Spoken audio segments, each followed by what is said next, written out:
Sistem sirkulasi manusia tersusun dari darah. Darah terdiri atas sel-sel darah yang meliputi eritrosit, leukosit, dan trombosit.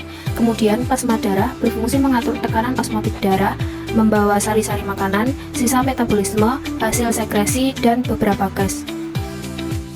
Alat-alat peredaran darah terdiri dari jantung yang fungsi utamanya memompa darah untuk dialirkan ke seluruh tubuh. Kemudian ada pembuluh darah yang dibedakan menjadi 3 macam, yaitu pembuluh nadi atau arteri, pembuluh balik atau vena, dan pembuluh kapiler. Sistem transport dan pertukaran zat tubuh terdiri atas beberapa sistem, diantaranya ada sistem pencernaan, sistem pernapasan, dan sistem ekskresi. Yuk kita bahas satu persatu.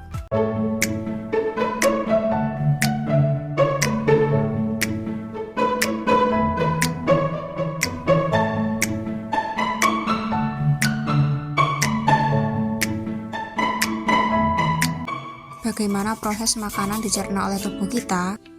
Proses pencernaan dimulai sejak makanan berada di dalam rongga mulut, dihancurkan oleh gigi dengan bantuan air liur. Makanan didorong masuk melewati kerongkongan dengan gerakan peristaltik. Di lambung, makanan dihancurkan dengan ototnya yang berlapis-lapis, lalu mencampurnya dengan asam dan enzim-enzim pencernaan. Kemudian, makanan akan menuju usus halus. Di usus 12 jari digunakan sebagai saluran empedu yang berfungsi untuk mengemulsikan lemak supaya mudah dicerna. Pada bagian terakhir dari usus halus terjadi penyerapan sari-sari makanan. Pada bagian usus besar tidak akan terjadi proses pencernaan, tetapi usus besar akan membusukkan sisa makanan dengan bantuan bakteri Escherichia coli. Feses dari usus besar kemudian bergerak menuju rektum dan dikeluarkan melalui anus.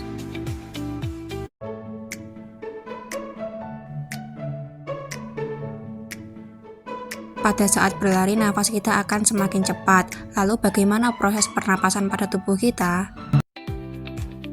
Udara yang berasal dari luar akan memasuki rongga hidung. Kemudian masuk dari rongga hidung melewati faring dan laring.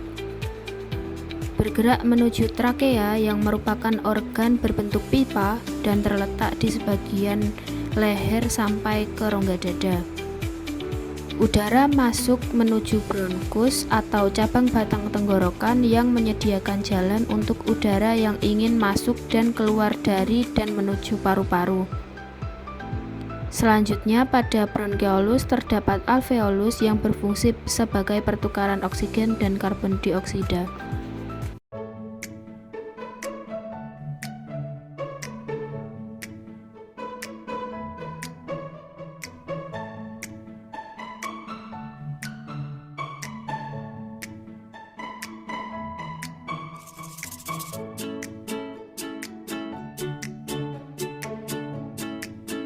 Bagaimana proses urin keluar pada sistem ekskresi?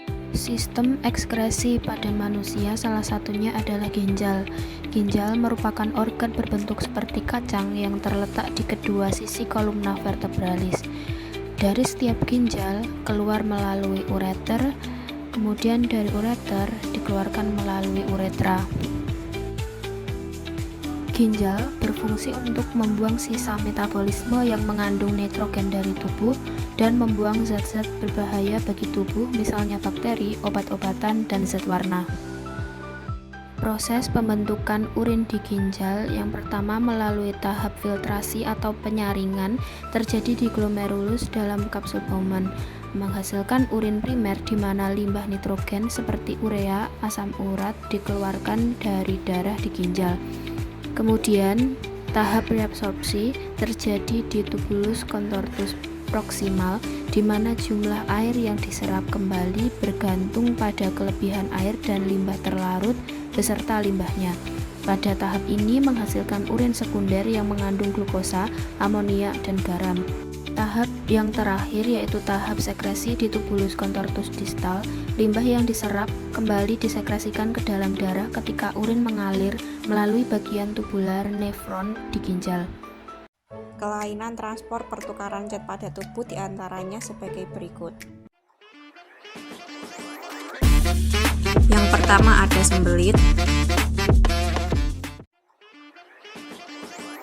Yang kedua ada asam lambung.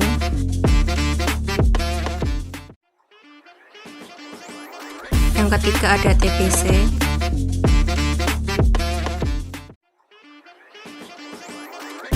Yang keempat ada bronkitis. Terdapat pneumonia pada gangguan pernapasan, gagal ginjal pada gangguan ekskresi, hemofilia pada gangguan sistem sirkulasi, dan juga ada sklerosis pada gangguan sistem sirkulasi. Sekian, terima kasih, semoga bermanfaat.